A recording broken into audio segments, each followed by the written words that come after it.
I did this social experiment where we dropped a mistletoe to see if people would kiss. I've seen You've that. seen that video?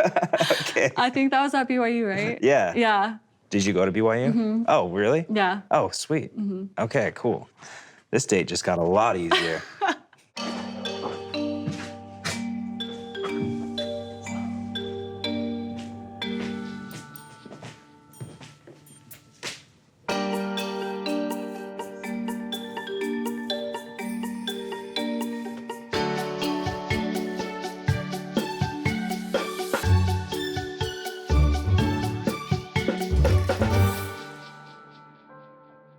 I am so nervous. I don't know why.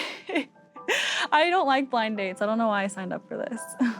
I think some people might think that I'm shy, more reserved, serious, which I am in the beginning, but once I open up, I can be silly. I'm looking for someone that is more extroverted than introverted. Even though I am an entertainer, I tend to be more introverted. So I like it when there's someone that can be a balance and can be more extroverted when we're at social events. Your name is Jennifer, and this is your story. You are 26 years old. For work, you are a research assistant. You grew up in Omaha. Your family heritage is English. Okay, my name is Miranda. I am 25 years old. For work, I am a wellness coordinator. I grew up in Moses Lake, Washington. My family heritage is English, Swedish, and Danish. Your name is Chris, and this is your story. You are 25 years old. For work, you are an accountant. You grew up in Sacramento. Your family heritage is Irish and English. My name is Stuart, and this is my story. I am 30 years old. For work, I am a YouTuber. I grew up in Nibley, Utah. My family heritage is Norwegian. Do you have a real job? I'm Are you a unemployed. freelancer? I'm unemployed. Entrepreneur? Yes, I'm a YouTuber. I make YouTube content. In 2012, I had a YouTube video go viral. Okay. I did this social experiment where we dropped a mistletoe to see if people would kiss. I've seen You've that. seen that video? Okay. I think that was at BYU, right? Yeah. Yeah. Did you go to BYU? Mm-hmm. Oh, really? Yeah. Oh, sweet. Mm-hmm. Okay, cool. This date just got a lot easier. Okay. You're like, I don't have to explain it. Yeah. What do you do since then? I'm also a magician on my YouTube channel. Show me a trick. Yeah. So I have a deck of cards here. So I want you to pick any card. Free choice. And don't pick one that you think I'm just like making you pick. Okay, don't let me see it. Okay. But maybe let the camera see behind you. I'm going to try to read your mind and guess what that card is. The Two of Hearts. What the heck? Is that what it is? Yeah.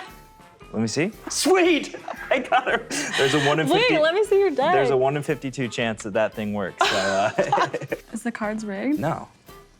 I mean, How'd you read if my by mind? rigged you mean every card is a Two of Hearts, then possibly. All right, the celebrity you most admire is Chris Hemsworth. Oh. The TV family that is most like yours is Adam's family. The celebrity that you feel like you'd be friends with in real life is Matthew McConaughey. The celebrity I admire most is Chris Pratt. Close. So close. You know, same movies. The TV family that is most like mine, excuse me, I don't know the last name, but it's the Fresh Prince family. I relate to that because there's a scene, a very prominent scene in the Fresh Prince where Will, he has this, a very heartfelt and deep conversation with his father. And I relate to that because my parents divorced when I was 13 and my family dynamic completely changed. And the relationship with my dad for 17 years was very surface level. But it was just this last year that I decided to reconnect with my father and work on that relationship. And now it's fantastic and wonderful. So you are the Fresh Prince. I am the Fresh Prince. Just the more ginger version. The more, yeah. I'm the Pale Prince. Yeah, the Pale Prince of Nibley. The celebrity that I feel I'd be friends with in real life, Justin Bieber, the Biebs. I mean, anyone would be his friend, I think. The celebrity you most admire is Ellen DeGeneres. The TV family that is most like yours, not a TV family, a movie family. I'm sorry, it's cheaper by the dozen. Okay. Off of that reaction, I'm assuming that that's what's written on that page right there. The celebrity that you'd be friends with in real life is Taylor Swift. I guess not. The celebrity I most admire is Sandra Bullock. Okay. The TV family that is most like mine is cheaper by the dozen. Not a TV family, but we're on the same wavelength here. It's on TV. It is? It just, you know. That makes sense. The celebrity that I feel like I'd be friends with in real life is Taylor Swift. Look at that. Wait, so you were playing with me? Yeah. That is rude. What part of me makes me an Ellen DeGeneres fan? I mean, I gotta be careful with how I say this. You have the look, right, of an Ellen DeGeneres super fan. I don't know. You went to BYU. I'm gonna get, like, the comments are going to be on fire as I'm explaining this. I just feel like, you know, I'm basic. Hey, you know what? Sometimes I'm basic as well. It's just so funny because I had a friend that would be like, "Oh, you probably watch Ellen," and I'm like, "No, I think she's annoying." Oh, now the comments. Are Well, that has been recorded and it is going to be live on this show. But now. no, she is a bit too much sometimes. Ooh. But she's funny. It's just. Yeah. Your idea of a perfect Friday night is going to the beach. This whole basic thing, you're just gonna be like slamming me. I'm sorry. You really get into First impressions. First impressions, right? Yeah. You love karaoke with a passion. You have never ended a close friendship. My idea of a perfect Friday night is going to the beach. What? I didn't grow up next to the beach, so whenever there's like a sunset or like friends are going to the beach to play volleyball, like I'm there. Yeah. I bike there, I run there. It's my happy place. Yeah. I love karaoke. You're very right. With a passion? Probably not a passion, Okay. but I appreciate it. I have never ended a close friendship. Your idea of a perfect Friday night is going golfing. You love karaoke. You have ended a close relationship. My idea of a perfect Friday night is going to a symphony concert. Specifically ones where you're watching a movie and then like the symphony is playing the orchestra. Does this look like the face of someone that golfs on a Friday night? I can picture on like a Friday night. the checkered pants and like a bow tie and you're like. You keep picturing that. You keep picturing it. Holy cow. Actually, now I'm realizing you may know me more than I know myself. Because you're like, I could see you getting dressed up. And I remember one time I went on a date, we went mini golfing, but I was like, we're gonna dress up like we're professional golfers. Had a glove, I had like a golf vest, I had orange pants. Yes. So something I would do is go golfing on a Friday night and dress up. Do you always have themes for your dates? Do I always? No, however, that is something that would be really fun. I think like going to a symphony concert and dressing up in the theme of the movie. I think that dating, because it can be so monotonous and so rote, it's nice to shake things up. Yeah. I love karaoke. So I have ended a close friendship.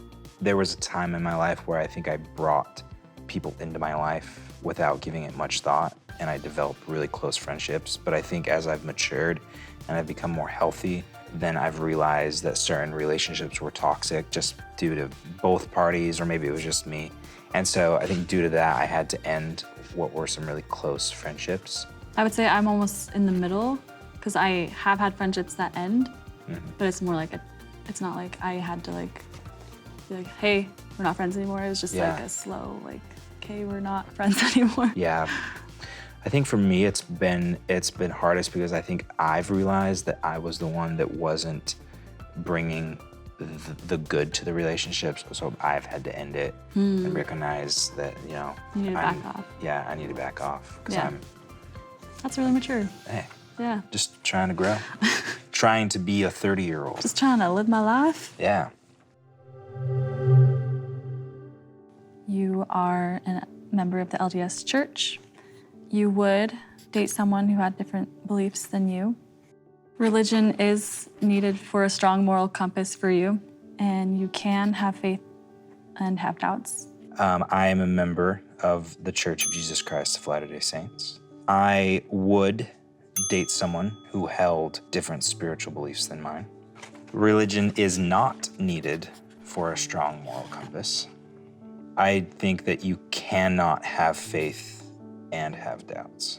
At least, I don't think in the moment those things can coexist right in the same space. We'll talk about that later. Yeah. You are a member of the Church of Jesus Christ of Latter-day Saints, so I think. You would date someone who held different spiritual beliefs than yours. Religion is not needed for a strong moral compass.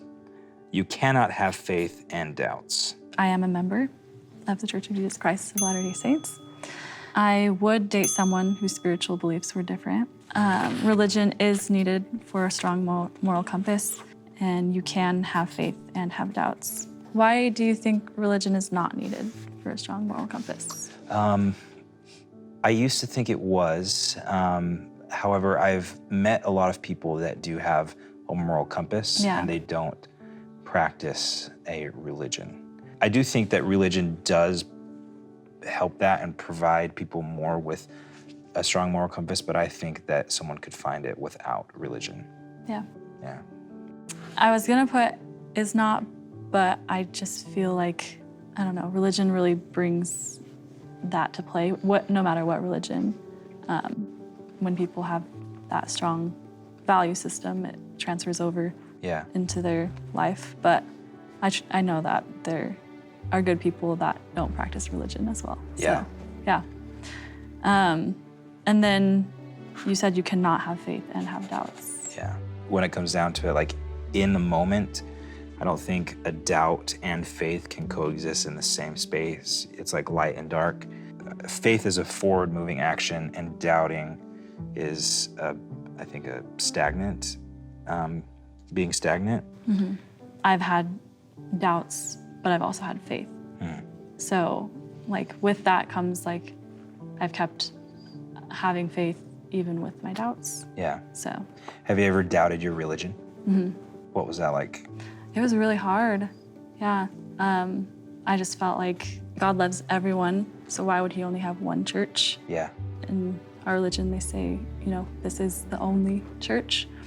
But I met people from all different backgrounds, and I just was struggling with knowing if this was the true, or that was the true church. And then, yeah, that caused me to make different choices, and definitely felt like there was more of a divide between like church friends and non-church friends. And, yeah.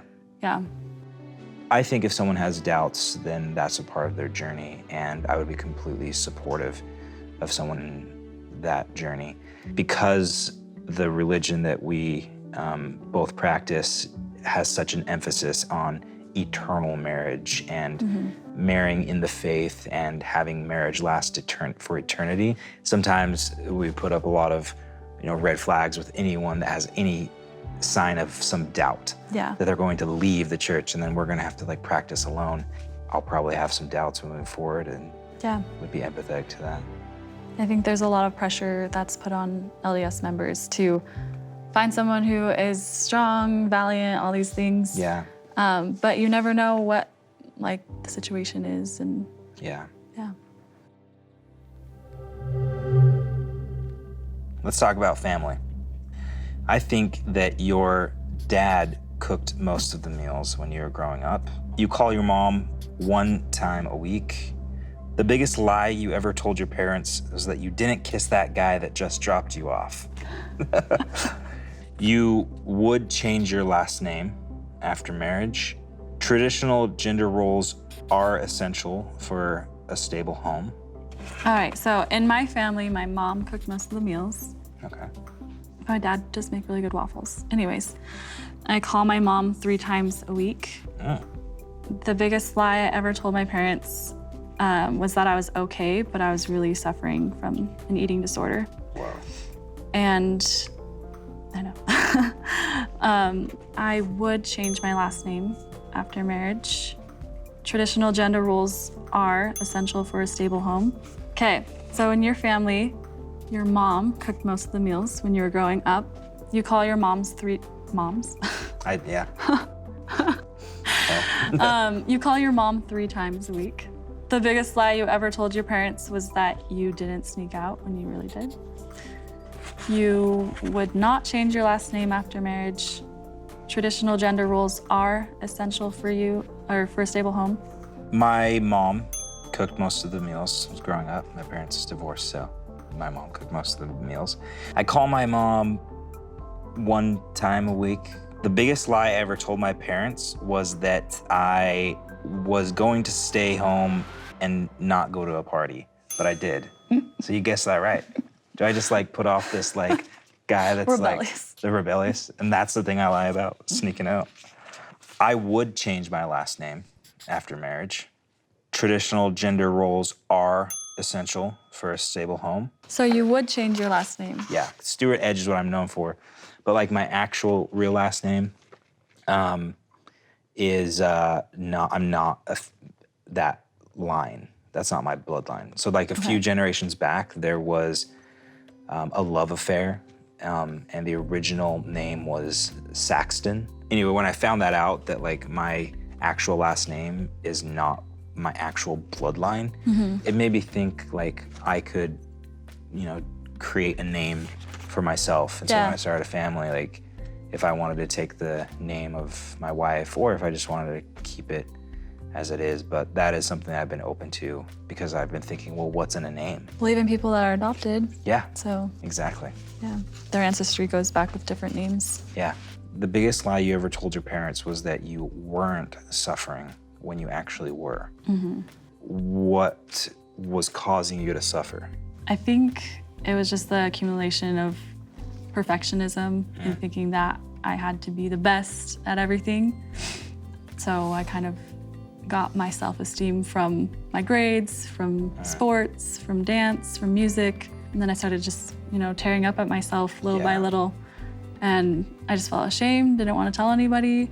Like a series of lies, like, I'm doing fine, I'm doing great, like everything's awesome. When inside it's like, I'm not doing good. Yeah. Who helped you get through this depressive state? My savior, leaning on my religion. What does that look like for you, leaning on a higher power? Take the negativity and turn it into something else. So see myself the way that God sees me. You're just like head above water, treading water, or like you're in a hole, but you can like kind of see the light. Yeah.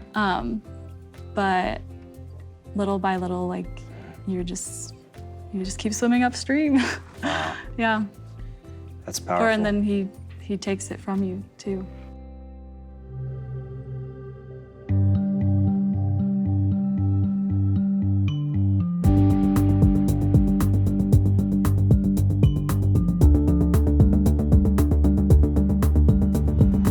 Miranda, when I first saw you, I said that I would date you.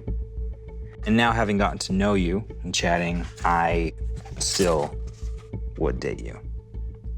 I think you're great. Cool. Yeah. Stuart, when I first met you, I said that I would date you. And now that I've gotten to know you, I said that I would date you. Awesome. I had like inklings that you were the same faith as me. And so I was just relieved when you were, because that's such a big part of my life. When it was uncovered that we were the same like religion and church, I think there's so much that opens up and there's such a commonality that's opened up with that.